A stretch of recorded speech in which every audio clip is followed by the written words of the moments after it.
my bed, watching the river wash away.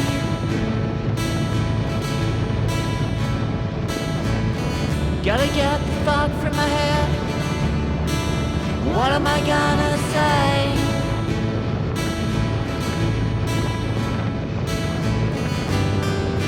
See the skies, see the skies, they're always raining on me. Raining on me. See the skies. Well, here we are on the Transalp 750 as we're carving up the Bordeaux wine region. I reckon this will be part 2 of my video series, and it's been a blast. This is a little different. In fact, to be totally frank with you, I really am recording these videos for nostalgic purposes. But sometimes you just want to take a video memoir to remind you of an awesome trip like this, and that's what I'm doing here. But why not share it? It's a beautiful part of the world, and I'm on a very capable Transalp 750, so why not share it with the world? Now up here on the right is the tourist centre of this little town, Pauliac I think it's called, and there it is there. And we were there yesterday, and you do wine tastings out of a vending machine. It's an awesome thing. Like, you actually literally, there's like 3 or 4 vending machines there, and all the different wines, and you get to do a wine tasting. You can taste whatever you want. You get a card and coins, and you pick the wine, and it's awesome. You have to queue, there's no waiting lists, and the wine is top notch as well. So what a great way to turn a tourist centre into a money-making enterprise. Very, very clever indeed. Now, unlike the tourist centres that I'm used to, this particular tourist centre had a wall of comics, like Bordeaux kind of French comics, and there's a whole wall of them. There's like 4 or 5 shelves high of these comics, and they certainly took my eye. I grabbed one, I opened it up, and let me show you what I found inside this tourist centre. It was rather confronting, so I'm just going to warn any sensitive viewers out there, you might want to look away. Here's these very unusual comics sitting on the tourist centre shelves here in the Bordeaux Tourist Centre. You've got all sorts of, oh look, motorcycles. It's actually a motorcycle story. Maybe this is my story. Here are the vending machines. Check them out. You basically put a card in here, select your wines. You can read the display about the, oh, here we go, this is the shelf of comics I'm talking about, sitting here in a tourist centre. As you can see, there's 3 vending machines, and yeah, anyway, let's move on. Well, that was just bizarre. I mean, the wine was excellent, and it's a great idea, but gee, sometimes when you travel, you know, notwithstanding we've got this global world, you do feel like you're in a foreign country. And when you see magazines with those sorts of pictures in them in a tourist centre with vending machines for wine, you really do feel like you're in a very foreign country. But look, that was fun, it was zany, and anyway, we're going to talk about the Transalp 750. Hang on a minute, I can see some bikers up here. This is what you do in France. You give them a little wave. Watch this one. As you go past, you give them a little wave. Here we go. It's a really cool, how cool do I look doing that? It's a cool thing to do. I'm going to take that back to Australia. I'm going to start doing that in Oz, I reckon. And they'll all just think I'm a wanker. But it's really cool. I love doing that. Everyone does it. It's great. Okay, oh, look at these grape pickers on the right. Look at that. Grape pickers in action. It's harvest time here in Bordeaux, and there's grape pickers and heavy machinery all over the place. It's awesome. Great time to be having a look-see. But back to the Transalp 750. And the criterion, I think we've got through 4 or 5 of the criterion. So let's talk about the gearbox. No quick shifter on this baby, but and look, to be frank, I've struggled a little bit getting used to the manual gearbox, and I'm not sure if it's me or the bike. It's more likely me. Gearshift itself is spot on, like really, like instantaneous. It's like notchy, sort of satisfying feel to the actual gear lever itself. But the clutch sort of feels quite elastic to me. I can't quite time the gear shifts properly. Probably me, not the bike, but the gearbox does feel very solid indeed, so very happy with that. That brings me to suspension. Suspension on this is excellent. It's not electronic suspension obviously, but the way it's set up just out of the box is superb for this style of riding. And you know, I'm 2 up, as you know, and I haven't made any adjustments whatsoever to the suspension, and it's just perfect. I haven't bottomed out anywhere. You know, I'm a pretty heavy rider, and look, it's great. It's like a magic carpet. It's so good around here. And these roads are fairly inconsistent, and a lot of bumps and, you know, divots and what have you, and it's just soaking them up. It's awesome. So love the suspension. Not the most, you know, adjustable on the fly, but that doesn't matter. It's set up perfectly. So very happy with the suspension. Acceleration you would have seen earlier on in my first video. I was accelerating with wide open throttle 2 up on the highway.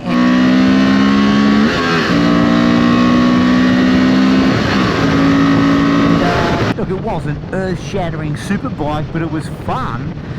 And I did have a little play earlier on my own, and just one up, and it was excellent. It's a fun bike, and in fact, it got a little light in the front one stage, and look, I wouldn't describe it as power wheelie material, but look, it's fun. It's a fun bike, and you know, if you're an intermediate rider and you want a bike that does it all and has enough poke to have fun. Oh, look at these! Oh, look at these chateaus!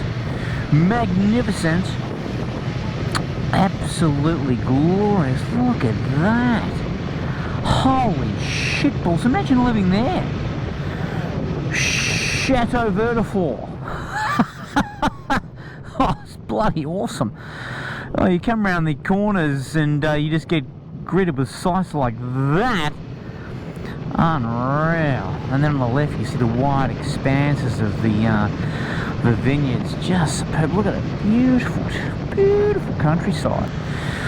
But yeah, the acceleration is fun without being anywhere near, obviously, the superbike stuff. But for an intermediate rider, plenty, or even a beginner rider who's kind of been into it, you know, for a year or so. I mean, it's awesome.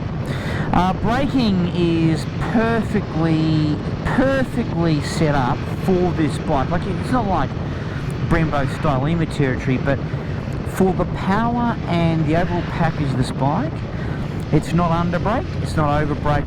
The braking performance is spot on for this machine. And there've been a few times where and you know, I'm 2 up again. A few times where I've just like there reached for the brake and been pleasantly surprised with the performance, because you're obviously not going as fast as you might be on the Street Fighter. The brakes are perfectly powered for this machine as we come through. Is this Saint Steph? It might be. The people back at Chateau Meur were very excited about Saint Steph. They were very excited for us to check that joint out for some reason. Not entirely sure why. Because most of these places, when you come through them midweek like we are, they kind of appear dead. Like there's really no one anywhere. Oh, this might be it up here actually, Saint Steph. Apparently some good chateaus. In any case, what about the sound this bike makes? Oh, look, it's actually, when you open it up above about 4,000 RPM, it's got a nice bark to it, but you know, it's nothing special, to be honest with you. But it's not completely dull and boring. It's okay. I'll try and find some footage of some revving of the engine for you in a second. Sounds sick. This might be Saint Stiff. Look at that, look at that. It really is gorgeous. It is gorgeous. Economy, fuel economy. This is awesome. This is way more fuel economic than my, this is Saint Stiff, than my rental car. I'm in the Citroen DS something or other. This is awesome. Honestly, it goes forever. I don't know exactly how many k's to get out of a tank, but it goes a long way on a tank, I can tell you that. It's a massive tick for a fuel economy as we come through, I'm pretty sure, what is Saint Estèphe.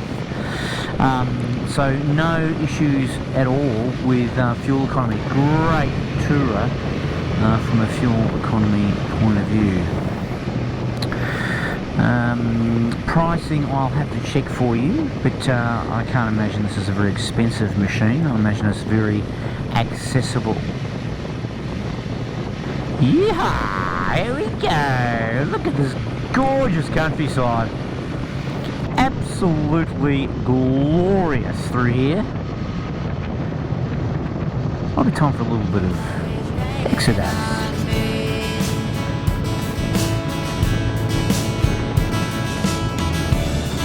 The words that you said, why can it be like yesterday?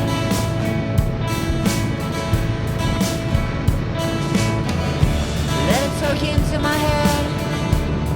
What more could I convey?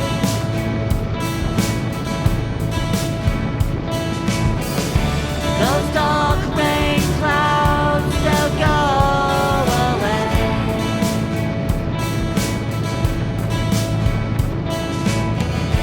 The sun will shine another day.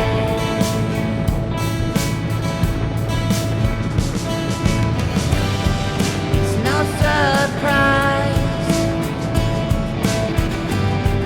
It's in your eyes, they're always blaming on me. Blaming on me. It's in your eyes, no surprise, they're always blaming on me.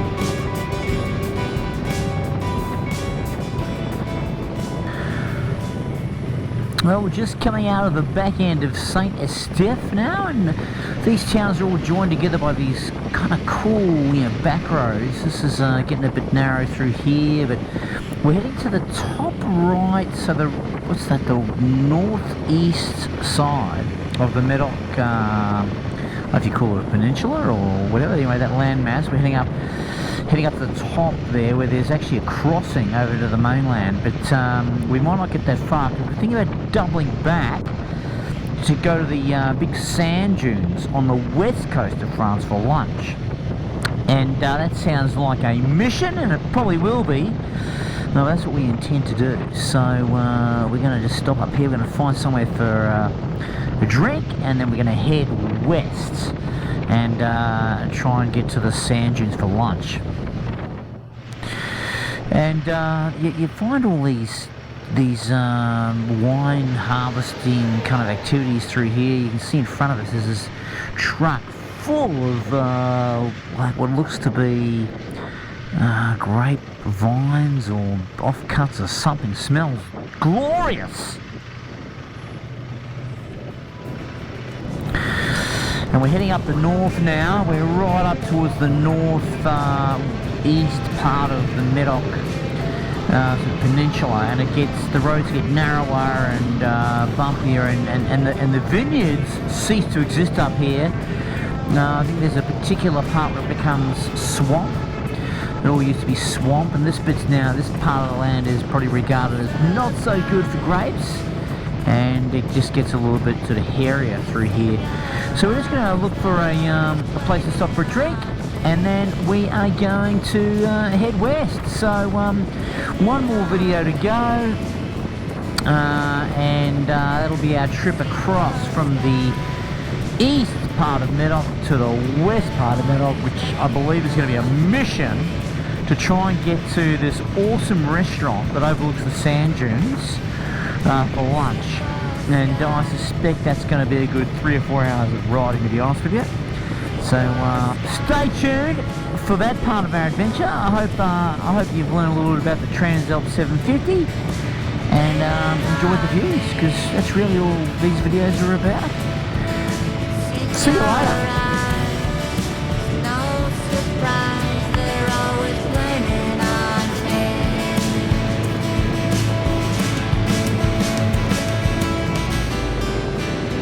The skies, see the skies, they're always raining on me, raining on me. See the skies, they're